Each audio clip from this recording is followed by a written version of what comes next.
কয়েকজন ইসলামী স্কলারের বাণী বা উক্তি, যদিও বাণীগুলা কোরআন হাদিস সম্মত, সে সম্পর্কে আলোচনা করছে।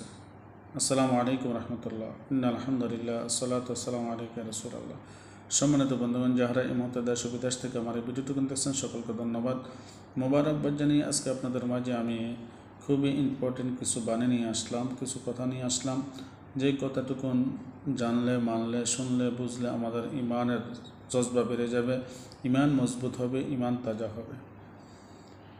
তো আমরা আসুন জেনে নিই যে কয়েকজন মনীষী বা ইসলামী স্কলারদের যে বাণীগুলা, আমি পূর্বে বলেছি, এই বাণীগুলা যদিও কোনো ইসলামী স্কলার জবান থেকে আমরা শুনেছি,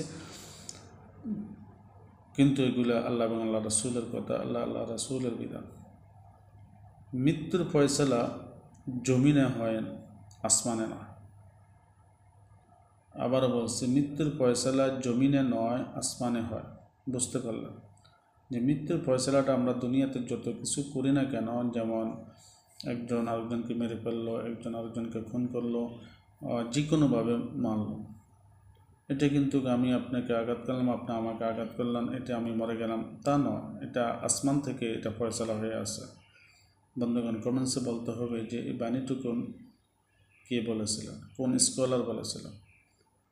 তারপরে আসুন, বিড়ালের মতো মিউ করে 500 বছর বেঁচে থাকার চাইতে সিংহের মতো গর্জন দিয়ে 1 ঘন্টা বাঁচতে চায়।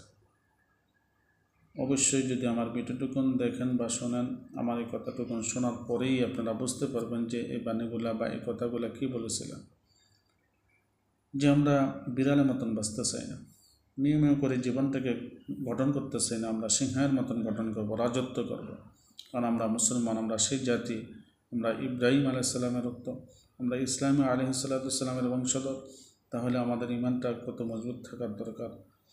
তারপরে আসুন, আল্লাহ ছাড়া অন্য কাউকে ভয় করা জায়েজ নাই, এটা আমরা সবাই জানি। তথাপিও এটা একজন ভাইরাল বা ইসলামী স্কলার দাঈ ইলাল্লাহ উনি বলেছেন।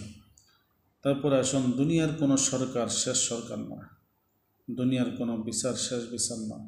এই বাণীটুকুনকার আমি যতটা বাণী বললাম, 4টা বাণী, এবং 4টা বাণী 4জন ইসলামী স্কলারদের বাণী।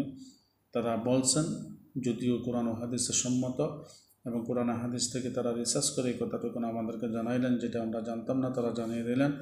আল্লাহ তাআলা ওই লোকগুলো আজকে দুনিয়াতে নাই, তারা পরকালে চলে গেছে। আমরা দোয়া করি তাদের জন্য, আল্লাহ তাআলা যাতে তাদেরকে জান্নাতের উচ্চ মাকাম দান করেন, জান্নাতবাসী করেন, তাদের অপরাধ মার্জনা করে তাদেরকে ক্ষমা করে দিন।